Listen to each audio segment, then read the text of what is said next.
welcome to day 2 of GT Co Food and Drink Fair. My name is Nicola Sinigo, and I'll be moderating today's MasterClass. I am so excited to be here. The person that we are all here to see is a renowned host, food writer, and she's the founder of Black Foodie. She's an Ethiopian Canadian, and her name is Eden Hagos. Please join your hands and welcome Eden to the stage.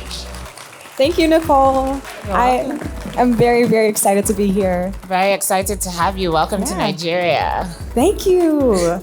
So my sister came up with this, but my last name is Hagos, but oftentimes people say Hagos, and I feel like it was for this moment because I definitely want to be the Hagos in Lagos. Like, I love it here. It's really fun. I love it. I love it. Well, we're so excited to have you. What will we be talking about today? Yeah, so today we're going to be talking about a few different things, but primarily changing the narrative on Black food culture, and specifically African food. So I'm really excited to do that on the continent. And I'm assuming everybody in here is a foodie, right? Hey, okay, perfect. Cool. Do we have any food bloggers in the audience? If you're a food blogger, please raise your hand. Ooh. 1, Okay. 2, 3. I see the baby in the future. Okay, we have like 4 food bloggers. Do we have anybody who wants to be a food blogger or food writer? Oh, okay. Nice. Okay, we'll come back to you guys after. We have something fun planned for you. Yes. So shout out to the folks who rose their hand. So today, we also have a few questions for you guys because we want everybody to participate. And this is my first time in Lagos, so I really want to know thank you. I really want to know from you what to eat and what to eat beyond like the typical dishes that people often tell folks. But what does your grandma cook for you? What is that dish that your auntie makes that, nobody else can make like that? Like, that's what I want to know about. Right. And speaking of your grandma, your grandma was integral to you learning about Ethiopian food. Can you tell us a bit about you so we feel like we know you? Okay, so let me give you guys a little intro. How did I end up here in Nigeria? But about 6-7 years ago, I started Black Foodie. And the way I got into food was not very traditional at all. I'm from Canada. But my family's from Tigray in East Africa. And when they came to Canada, they were looking to open a business, and they had a spice business in East Africa and a cafe. So the first thing they thought was, let's share our love of food here in Canada. And so they opened up one of the first Ethiopian restaurants in my small town in 1996, 1997. And at that time, I was very young, but the only context that Canadians had of Ethiopian cuisine, or just Ethiopia in general, was war and famine. And so they had no understanding at all of the beautiful food culture that comes from this region. They didn't understand the communal way of eating. They didn't know about the amazing injera, the spongy flatbread that's made with teff, a superfood. They didn't know about our coffee ceremony, about how you get to have 3 rounds of coffee and there's a blessing associated with this drink. They didn't know this, and so my family was some of the first to start introducing them to this culture. And that meant they were cooking quite a bit. But I hated it. As good as the food was, I was the only African student, the only Black student in my school. And so I wanted to fit in. And when my mom would make the stews, it would require bags and bags of onions. I mean, the onions weighed more than I did as a kid. And so they would be chopping it. And my house, when you would drive into the block, even 2 blocks down, you could smell the onions. It was that powerful. Which, now I understand means that there's really good food, but back then it made me think, I'm gonna smell like an onion. So I did not want that at all. And I think a lot of African kids like me that grew up in Canada and grew up in America, they thought the same thing. They didn't want to be too different. They didn't want to actually cook their cultural foods or, have it for lunch or as a young adult, actually prepare it at home. We thought it was too complicated. It was too hard. It was, it wasn't good enough. And so that was what I thought as a young adult. And then I went out to eat for my birthday, and I went to a European restaurant because at the time I thought, in order to have a good meal, in order to celebrate, I needed to go to a European restaurant. I didn't actually value us. I didn't value African restaurants. And when I went there, I got like a rude wake-up call. They were pretty racist. They didn't want us eating there. They were very rude. And I had to cut my birthday early. And I ended up feeling so bad at the end of the night. I was about to cry. But I didn't want them to see me cry, so I stepped out of the restaurant, and I said, I'm never going to do this again. I'm never going to think of European or white restaurants or anything along those lines as better than us, as better than our food. And I was determined to stop thinking about that bag of onions that my mom was preparing or the spices that she had. I wanted to actually value it, to celebrate it. And I wanted the other young people around me to think of the Ethiopian restaurant that my family owned as a place to celebrate. I wanted them to actually go dress up to go to the Nigerian restaurant down the street. I wanted people to get excited about these ingredients, and that's how I started Black Foodie. But when I started Black Foodie, I realized that there wasn't that much information out there. When I was watching things like food television or going into the store to get a magazine, I didn't see recipes like the ones my grandma made.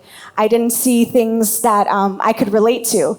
And so I started to understand, okay, this is why I didn't think our food was special. This is why, there's a whole generation of young people who have stopped cooking African food. And that's how it began. Wow. Can we get a round of applause? Thanks. That's amazing. Yeah. And I think, we were talking earlier today, and I feel like it's a good segue, but about what's happening here in Lagos and some of the restaurants that people, enjoy. Right. So today on the radio, I heard that there's a woman selling abacha. And, I was telling her how abacha is something that your grandmother or your mother might make for you, but it's not something that you go into a fancy restaurant in Lagos and find. So I was telling her, this is the kind of thing that we need to start owning our own culture and our own experiences and have things like abacha. People like her taste it, and maybe she's writing about abacha, and one day you go to a restaurant in London and abacha is on the menu. Yeah,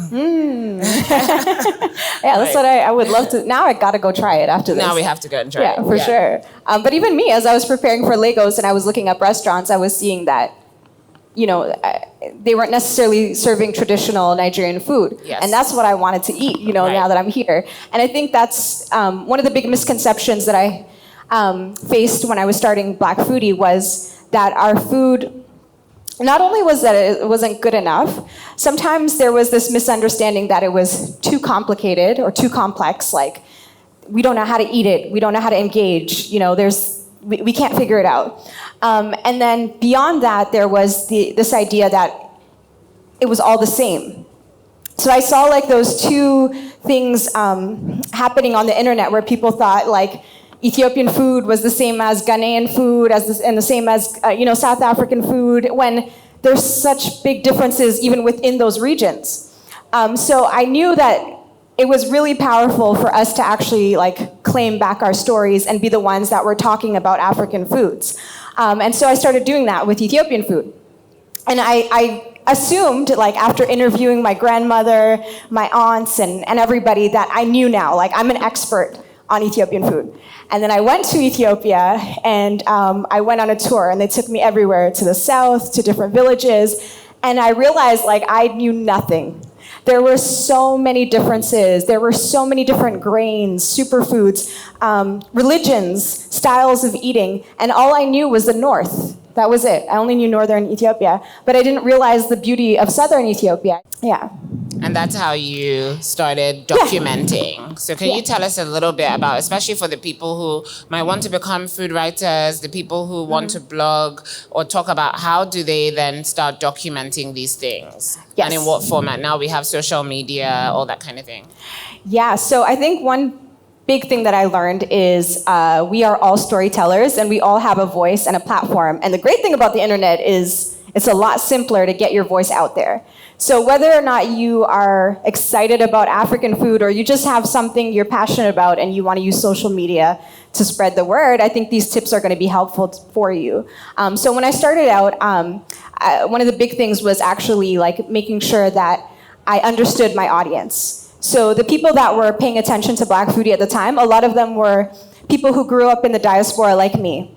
Maybe their families immigrated from West Africa or East Africa, but they were not as connected to their roots. So they needed a bit more of an explanation. They needed an actual written recipe. And I don't know, how many of you guys have actually written down a recipe before?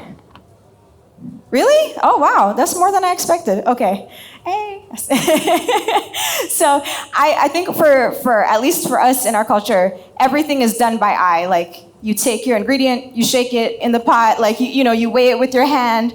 There's all these different methods that we've been taught, just by experience. So like the way that you get good at Ethiopian cooking is by cooking Ethiopian food over and over and over again. And I think that's the same with a lot of different styles of African food.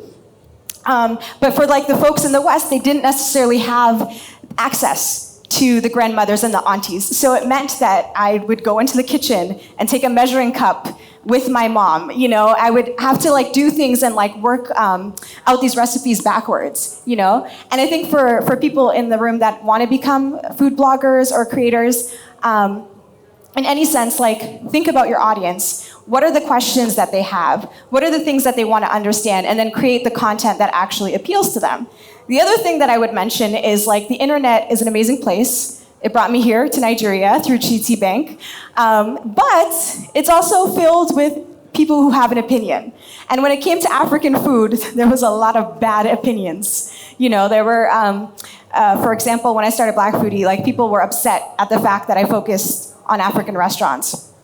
They didn't like the fact that we ate with our hands. They didn't like the shared platters. And so people that had never been exposed to this cuisine, they were writing hateful comments. But I think the other thing that would happen too is like when I would showcase an East African recipe, other East Africans would say, that's not how my mom makes it. That's not how I do it. You did it wrong. This looks different. And maybe I did do it wrong according to them, but according to my mom, I did it right, so I think I'm good. So like, that happens on the internet. So I think like as a creator, you just gotta get ready for those different opinions and just the feedback that you're gonna receive. Right, that's such a good point, because I think talking to your audience and knowing exactly who you're talking to and how to reach them is very key. Super, it is. I think when it comes to creating a community online, to like think about your purpose. What's your end goal? Are there any food entrepreneurs in here? Anybody with a food business? Ooh, amazing. Okay. So the internet is an amazing place to market your food product, to find your customers. And I think a lot of times when people are starting a business, they get on social and they think, how am I going to sell? Let me sell. Ad. Now, if I came up to you right now and I said, you want to buy this shirt? You want to buy these pants? You want to buy these jeans? Like, I'm pretty sure you're going to walk away and think, you're doing too much. And I think that's what happens on Instagram and on social, where people are eager to sell. They have a great product. I'm sure you guys all make delicious food. But think about your audience. Show them how delicious your food is. Maybe you're gonna have somebody give a testimonial about your catering business. Maybe you're gonna showcase somebody trying your plantain chips for the first time. Maybe you're gonna see the stew in a pot bubbling up, and it's just gonna like get people excited about your food. Get those people to like eat with their eyes, to get excited about your product. And then you don't have to necessarily sell. They're gonna be the ones coming to you, messaging you, trying to get your product. That's something that I see now with food entrepreneurs, because there's so many booming in the West that are bringing these African food products, things that are probably very familiar to you, like plantain chips, zobo, meat pies, all of these things. They're taking it to Canada, they're taking it to America, and they're packaging it for a Western audience. And they've been very, very successful. And I'm really excited about what's going to happen next. How does somebody who sells plantain chips stand out? Because plantain chips is common here. It is. That's a great question. How do you find your unique voice as a food writer? Yeah, I think it's like leaning into your story and your why and what makes you the best, like showcasing it. For me, I'll give you an example. I didn't have a food product, but I did have a product. So right now I work with brands and I'm a content creator. And I have to stand out. So the way that I do this is by showcasing sometimes my results, like showcasing that this is the best. As a food entrepreneur, maybe that's the testimonials again. Or maybe it's like highlighting the quality of your ingredients. Or maybe the passion that you bring to that subject that somebody else doesn't have. I actually know like a few plantain chip entrepreneurs in Canada. And the one that stood out to me was the one who actually, he reached out to me and asked me for coffee, and he told me exactly how he came up with his business idea, why he was so passionate. He's Nigerian, and he talked about what it meant in the culture here. So although I knew about other plantain chips and they were pretty good, I was compelled to try his and to continue to buy from him because now I bought into his story. I want his business to be successful. I see the vision, and maybe that's how you set your foods apart, because it is true. It's probably saturated here in Nigeria. But if you have a high quality product and you're able to tell your story and use the tools that you have, especially like the free tools like Instagram, TikTok, all these social media platforms, then I think you can get really far. Right, thank you so much. That's a great point. Mm-hmm. In terms of exporting our goods, exporting our ideas, our talent, how do we do that? So you have a food entrepreneur here whose business is here, but maybe they're looking to upskill. Mm-hmm. What advice would you have for people that are trying to permeate a market like Canada? I would definitely say do some interviews, like find people in that marketplace, even if it's just online, like sending a survey, giving them some sort of incentive, maybe like there's a freebie or a giveaway that they're going to get for doing your survey, because you want to have as much information on this customer as possible. From what I've seen, like the trends that are happening in Canada and the US is that people are looking for plant-based food. They're looking for healthier options, and there are a lot of superfoods and vegan foods that are they just happen to be vegan. They just happen to be really healthy for you. It wasn't like developed in a lab. It's not some meat alternative, which we have a lot of that in Canada and the US. And so I've seen, for example, I'll tell you about a friend of mine. She's Ghanaian. And she was the one that introduced me to baobab. And she talked about the baobab tree, how important it was. She talked about how this superfood was so healthy for me. And now it could easily be incorporated in smoothies, in cakes, in dessert recipes. She talked about fonio, like a grain that is also really incredibly healthy for you. She talked about all of these things that happen to be vegan, that happen to be really healthy, and she introduced how to use them in Western recipes. Things like, for example, like smoothies. It's really common to have like a breakfast smoothie or your oatmeal. And she would put it in that context instead of like, the traditional Ghanaian context that she was used to. And she was able to get new customers, not only the Ghanaian customers, but like people from outside like me who just want to eat healthier and it tasted good, Right. Wow, that's such a good point. I want to actually, because essentially what you're saying is that we actually need to go back to the beginning and go back to the basics. So if you look at our grains in Nigeria, what kind of grains can we take and be more innovative and maybe put it in a different way and actually package it in a way that makes it unique to us? Yeah, I would love to see this happen. I'm sure there are probably some vendors in the back that are doing this. I feel like there is just this untapped market, in the West that's really excited about this, and because of the stereotypes and the misconceptions on African food that existed, they don't know about how amazing it is. And right now, the folks that can tell them are the ones that are going to be the most successful, right, in their food businesses. So usually we ask the audience to ask questions, but before we do that, I actually want to see if you have questions for the audience. I do. Yeah, so that we can extract things. Yeah, okay, so we want to talk about indigenous foods, and I'm going to get into why, but I think when we talk about some of these like dishes that come from our grandmothers, our aunties, it really tells us about our history. And for everybody here, again, we're all storytellers, we all have a voice and a platform, and so I want to know from you, like, what are those recipes, those dishes that aren't going to be on restaurant menus that we need to try?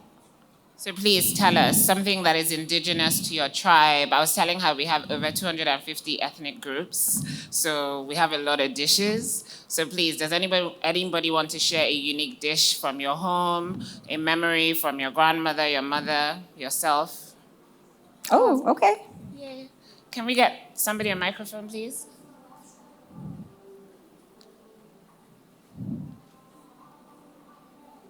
Do you want to come down? Come on. Come to the stage. Can we give a round of applause? Hey. Introduce yourself and then tell us. Hi, everyone. My name is Olaru Timi. I'm an agronomist and a foodie, basically. Well, thank you, Eden, for throwing more light into some of the subject matters. Now, basically, my great-grandma then used to make this recipe. It's like a bread. Okay. But it's not, in Nigeria here, when we say bread, it's something you tear off before you consume. But then there's a way she used to mix it with different kind of stuff that you don't have to tear, but rather you scoop with a spoon. Now, while I was making my research, I came across the Ethiopian food, injera, basically. Mm-hmm. And I know injera comes in different flavor and combinations like that. So okay. it's something, I realized it's something similar that what my grandma used to do. Yeah. And a close extract of it was something we call vejon here in Nigeria, but it's not really vejon. It's a kind of bread. There's a way you mix it up. It will be so soft, but before you'd have to dip it into another recipe for consumption. So it's close to the injera, but it's not really an injera. And also I learned that in Ethiopia, the injera category comes coated with chocolate, with different kind of spices. Like it's a form of bread to your people really? There. Yes. Yeah, I think you can use teff, the grain that they make injera with, to create things like cakes, baked goods. I have never seen chocolate injera in Ethiopia, okay. But I think that would be amazing if somebody tried it. Oh, right. Thank you. Definitely. You just created a new business. I know. Let's do it. Anybody else want to share? Please come to the stage. Hello. Hello. Chocolate injera. I know. I don't know. I definitely think I'm going to get some hate online if I do that, but I do want to try it. Yeah. Good afternoon, everyone. My name is Joyce. I'm from Eastern Nigeria. So when I was much younger, I spent some time with my grandma in Eastern Nigeria. And in my place, when you come to my grandma's place and you're someone who's really loved, they welcome you with what we call uba and okporoko. Now, it's a variant of abacha, but it's different because in my place, we don't use the shredded abacha. We use I don't know what it's called in English, but it's uba in my dialect. And then we serve it with, okporoko is dried, very dried fish. And then you shred it and boil it, and then you use it to make a broth, and then you put all that in it, and then you serve it to those who you love, like your in-laws, your friends, special people around you. And when you come, when you go out there in nice places, you don't see it. So it would be nice to have uba somewhere when you go to really high-end restaurants. So that's my story. Thank you so much. Nice.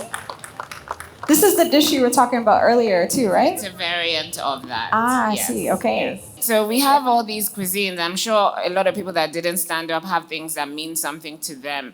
So the point of this class is to actually share that story. The narrative. Yes, and also just like reclaim these African foods. I think, again, at the beginning when I was trying to learn more about African food, there was this misconception that there were two things that kind of opposed each other. One, that it was too complicated. And then the other thing was that there wasn't anything there. There wasn't anything of substance. And both of those are completely untrue. Some dishes are complicated. Some are very simple to make. There's so much to learn. And just like within this room, within different regions of Nigeria, I'm sure there's dishes that are really powerful and meaningful to you. I did want to mention something before I leave because I am here and, the one dish that I got introduced to first when it came to Nigerian food was jollof rice. And, right? Okay, so can I get a round of applause for jollof? Okay, hey. So that was my introduction to Nigerian food. And the thing is, I had Ghanaian friends and they warned me about it. They were like, don't do it. Don't do it. Don't do Nigerian jollof rice. Ours is better. And for a long time, I believed them. And then I came here and I learned they were wrong. So, hey. Thank you, guys. So I thought there were some interesting things that happened online that I wanted to mention before we go, because I think it just like showcases the power of us as Africans, as foodies, in claiming our story. But at one time, a really popular British chef, this was a couple of years ago, maybe like 5-6 years ago, his name is Jamie Oliver, very, very well known across the world, but he's British, and he decided to make his own version of jollof rice. Can you tell me about that, jollof? What did you think about it? The silence. Yeah, silence, honestly. But I like that Nigerians came for his neck. Oh yeah, they and did. They were like, no, sorry, excuse me. It was literally like rice with tomatoes. Like it had nothing at all that was familiar to jollof rice. And so the internet went, it did what the internet does. Yeah. And people started creating memes and basically funny posts insulting his jollof rice, because it really wasn't jollof. And in doing so, like, there were thousands and thousands of posts. This became really popular. And I think, like, for somebody like an outsider, maybe they're thinking, this is a funny joke. But really, like, what was happening was somebody who was not African was claiming to know better than Africans, and kind of like shaping what the world thought of as like Nigerian or Ghanaian jollof. And it was not at all familiar to any Ghanaian or Nigerian. And so they used the power of the internet, funny posts, memes, to be able to say, nope, that's not for you. This is how you actually make it. And I've been seeing that happen over and over again on the internet. Another thing that happened recently, this past year, was there was a fufu challenge. I don't know, did anybody see the fufu challenge? On TikTok. On TikTok, yeah, it was crazy. So if you didn't, I'll explain it to you. On TikTok, a bunch of like young people started going to Nigerian restaurants and Ghanaian restaurants too, and they would order jollof rice. Fufu for the first time, and they're completely unfamiliar with it, right? So they would show it. They would show like some sort of okra stew or some sort of soup, and they'd be dipping it into it and taste testing it on video and posting it online. And so people were so like amazed by it, because it was very different, that they started selling out all of the local Nigerian and Ghanaian restaurants. So much to the point that like there were lines that would wrap around the block in like cities like LA and New York and Toronto, because everybody wanted to now participate in this fufu challenge. On the one hand, it was great at the time for the restaurants because they were selling out, they're making money. But on the other hand, there were people who used this as an opportunity to insult African food because they weren't familiar with the flavor, some of them didn't enjoy it. And so everything now, every type of swallow became fufu. Whether it was Ghanaian or Nigerian or from another part of West Africa, it became known as Nigerian. They were like completely simplifying something that actually has like so many different flavors, so many different textures. Like I know like when, I don't know if you guys familiar with Banku? Right? So I had a lot of Ghanaian food, and like I was like, this tastes different. It's like fermented. It doesn't taste like fufu, And when you eat fufu, you're not necessarily gonna chew on it for a long time, right? And you're not gonna take a spoon and dip into it. You're gonna use your hands, and you're gonna have some water, and you're gonna make sure you wash your hands and all of these things, right? So like this wasn't necessarily shown in a 30-second TikTok video. But what I saw happening was African food bloggers began speaking up. They started using their own videos to showcase how to actually eat fufu, to showcase the different types of swallows, to showcase, the different types of flavors and textures. On Black Foodie, I ended up doing videos on how to order Nigerian food with a Nigerian friend of mine. And she explained all the different types of stews. One of them mentioned, for example, for us like in the West, not everybody's used to assorted meats, right? Not everybody can handle it. So she was like, hey, if you're not an adventurer, don't get assorted meats. Maybe try this pepper soup or something else instead. But that actually added context, and it was able now to like showcase to people like, yes, you might not like this African food, but you're probably gonna like this one, and you're gonna enjoy it. And it's actually there's a lot more to this story than like a 30-second video. And I think that's why it's so important that we get online, that we actually tell our story, that we actually showcase to people how interesting and complex and exciting African food can be. And we need more of our voices out there. So today we're gonna have a homework assignment, right? Anybody like bold enough to come up on stage? Anybody ready for some homework? Yeah? Yeah. Okay. Just come right on. Just Come right on. Yeah. First person to get here.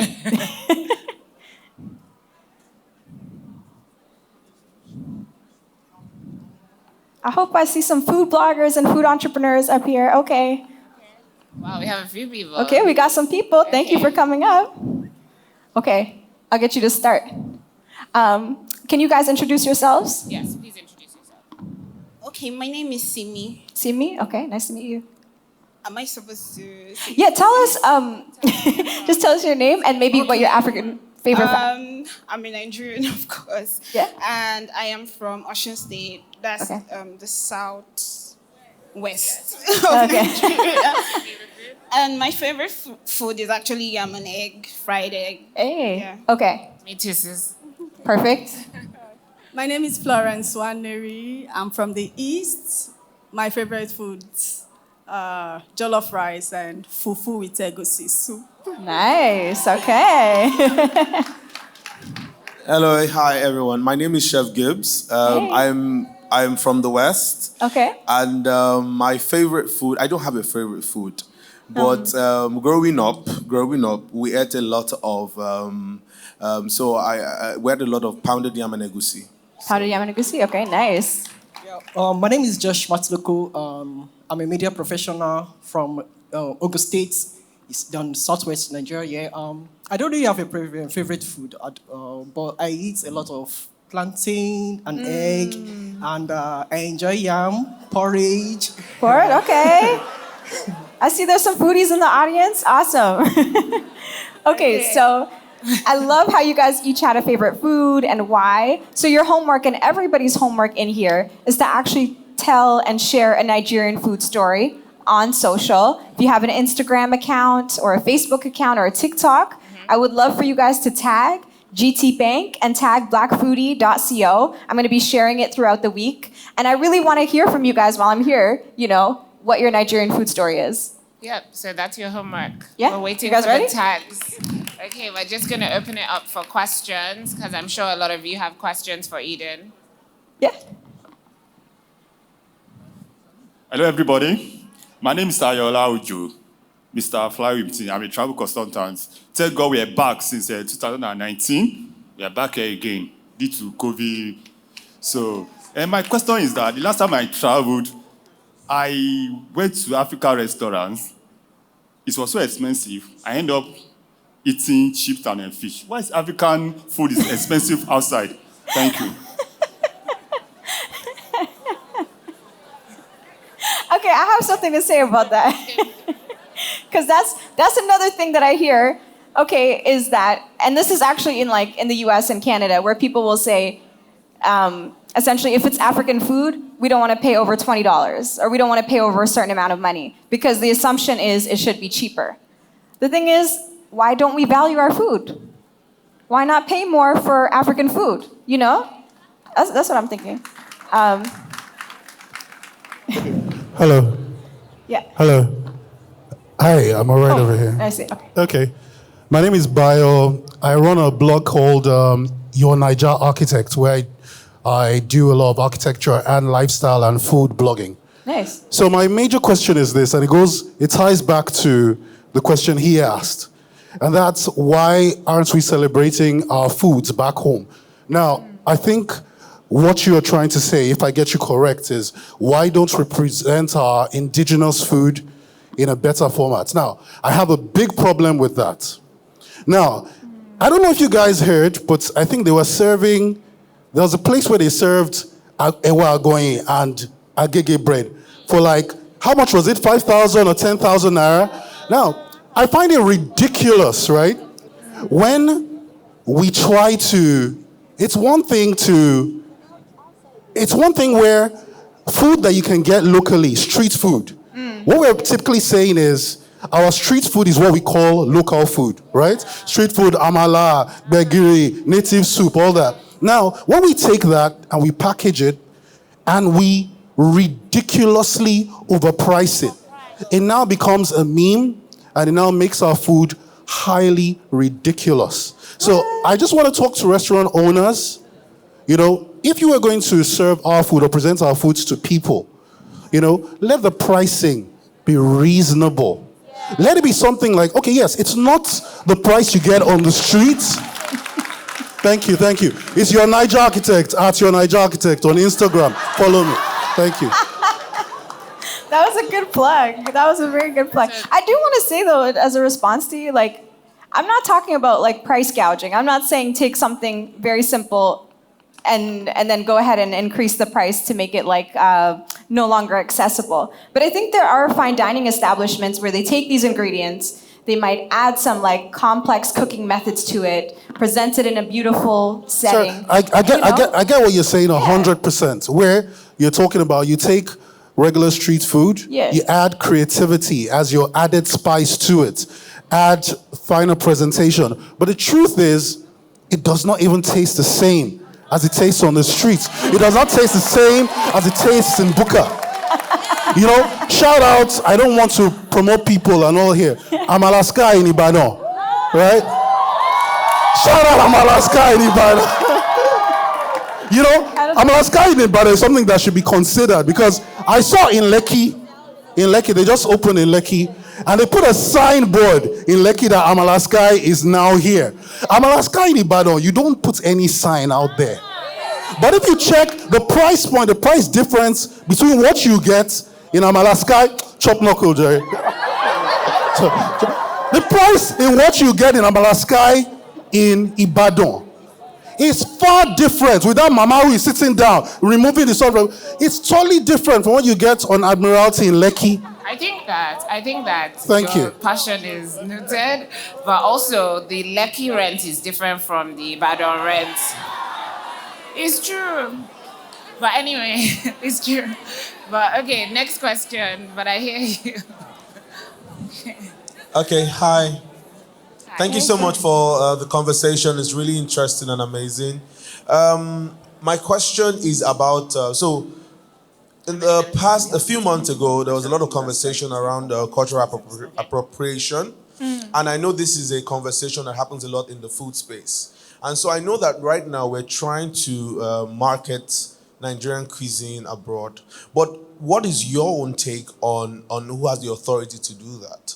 Do you think Nigerian chefs should do that? Do you think Nigerian-born individuals should do that? Or do you think that because I'm Nigerian, born and lived abroad, I can do that without actually coming down here to know what these meals are like, going to do research, going to the village to know how these meals are preserved, how they are produced? Because I know these meals are exported. I know they're exported, but do you think that it's still necessary to sort of come down here and just do more research on knowing more about these products?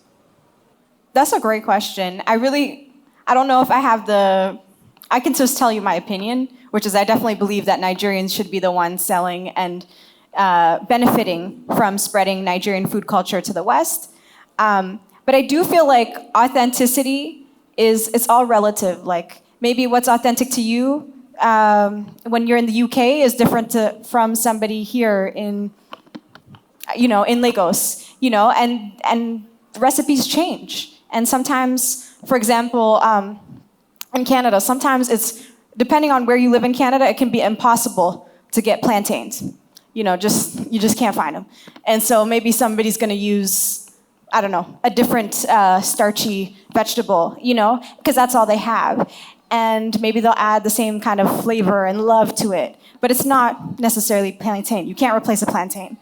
I just feel like, just don't say it's plantain. Like, don't fake it, don't say that that's what it is. But I don't think everybody has to go and explore their roots and make everything so authentic. Food changes. The way my mom cooks is not the way my grandma cooks, and it's not the way her great-grandmother cooked. Like, sometimes we don't have time, and these things change. So I think, like, if you're gonna say it's authentic, then make it authentic. Go ahead and explore your roots. But there's so many Nigerians in America who are just like me. They were born there. Maybe they learned from their parents, and now they're adding their own twist. In Toronto, there's a really awesome Nigerian chef, and his wife is Asian. So he does a lot of Asian Nigerian fusion. And in Toronto, like people who are having weddings or baby showers, they might not be able to sit down and eat the stew the same way. So they make like little, appetizers. But it's Nigerian inspired. Is it Nigerian? Is it authentic? Not necessarily. But does it have that flavor, the texture, the thing that I love about Nigerian food? It has a little bit of that in it. So I don't think that if you're a Nigerian chef, you have to stay stuck in one thing. That's my answer to that. Yeah.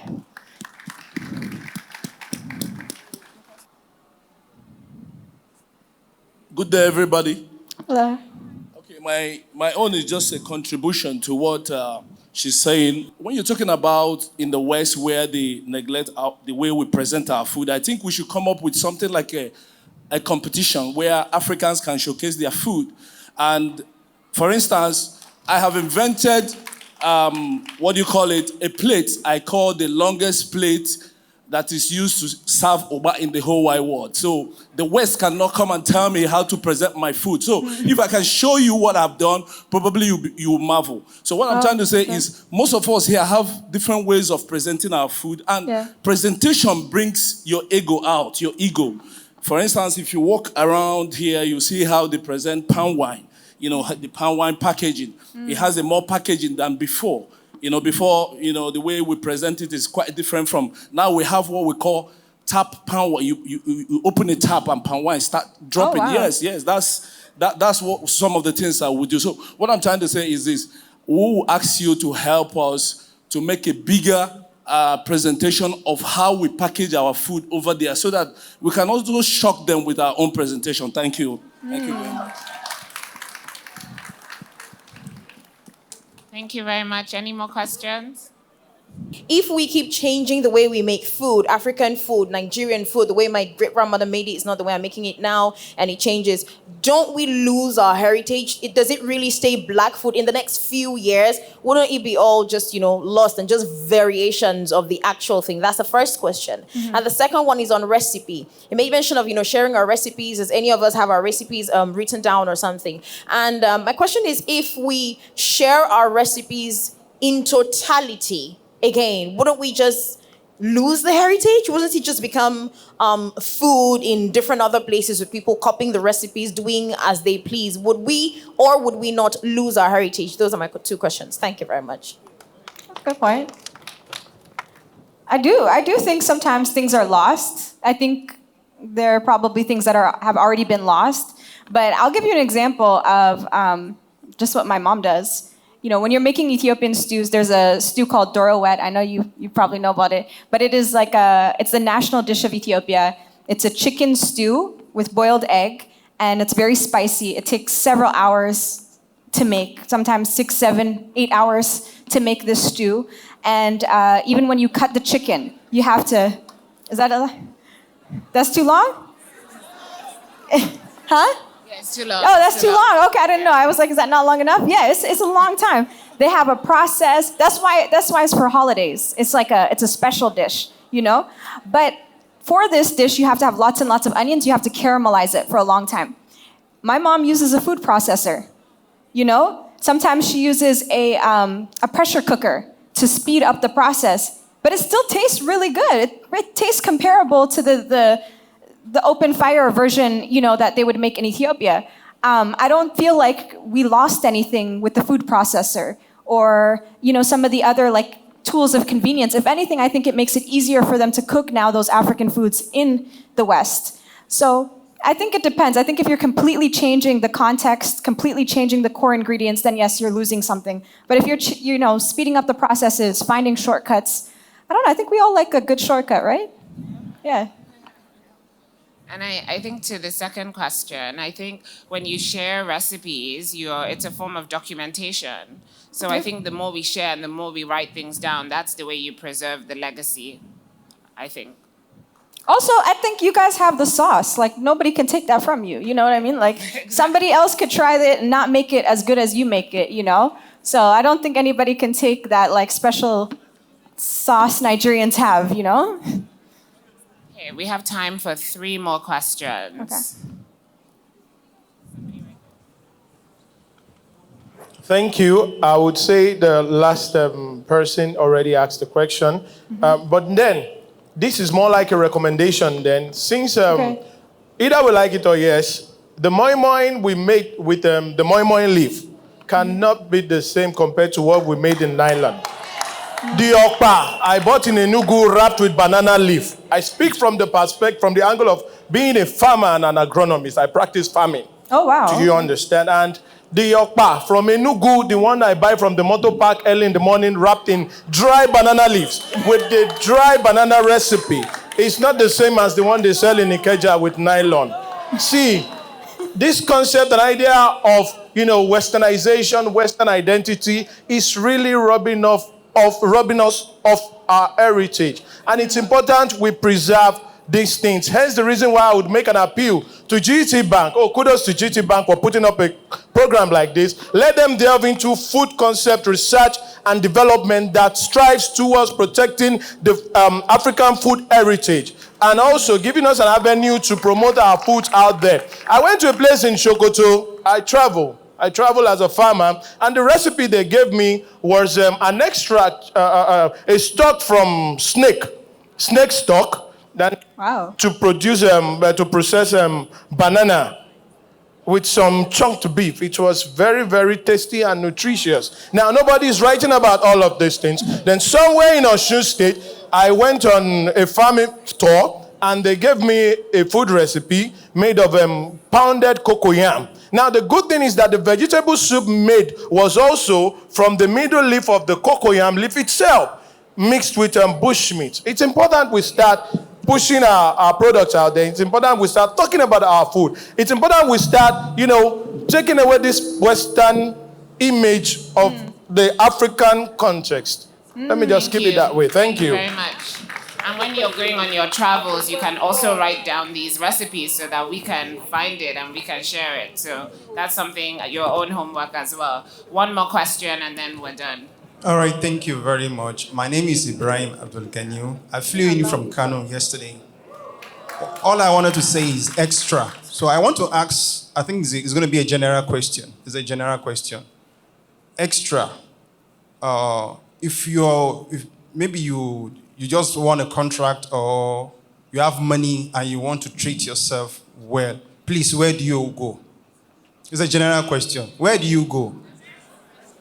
But if you're broke and you want to manage, where do you go? You go to the roadside. So why don't you package it? Do the extra. I know what it cost me to flee down here to see what is happening here.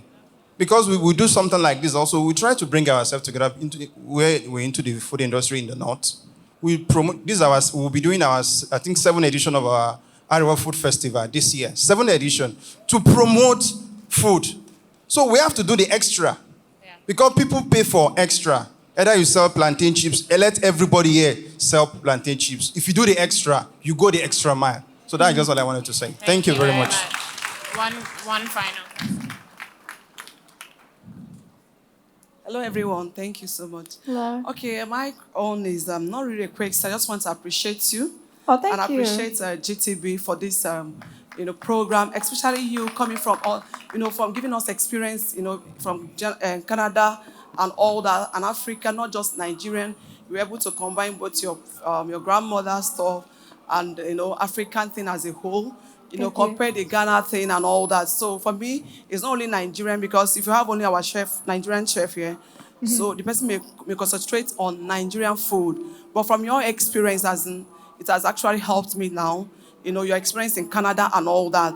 And also, I want to say thank you very much for everything. Oh, thank you. Thank you. So, thank you guys. Honestly, this was like the best audience I ever had. Like, everybody has like so much energy. And I gotta shout you out because your hair is beautiful. Oh my God. I noticed it immediately. But this was like so exciting. It's always been a dream of mine to come here. And I'm gonna tell you guys, before I came here, like, everyone I knew had a misconception of Lagos, and to be able to be greeted here so beautifully and have such amazing food and meet all of these like beautiful, warm people who have a passion for food too, it just is so beautiful. So thank you guys so much for having me here, and thank you to GT Bank too. Thank you so much. Thank you all. The masterclass is now over. Thank you so much. Thank you. Wow, Eden, thank you so much for such an amazing show. How do you feel? Great. Oh man, everybody has so much energy. Like, I didn't know we were gonna spark debates. It was awesome. Me too. Nigerians are very passionate. Very. But I also think it's just a testament to your topic and what you were talking about and how important food is. It is. It is. It's such a big part of our story, and it's such a big part of our culture. And so, like, you can't mess with that. Yeah, and yeah. I love seeing that in the audience. What was your major takeout from the show? Do you feel like you achieved what you wanted to in terms of the messaging? It completely took a different angle, but it was fun. I enjoyed it. I think it actually was better than I expected.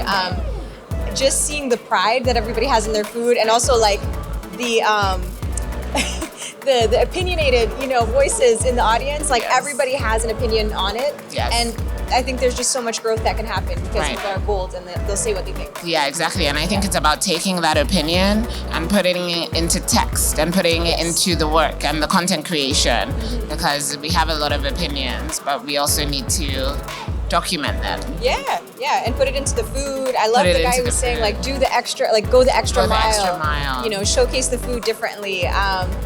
They talked about cultural appropriation. They talked about what it means to be Nigerian here versus Nigerian abroad, which is something I didn't think would come up here, but it's something I experienced quite a bit in the West. Cool.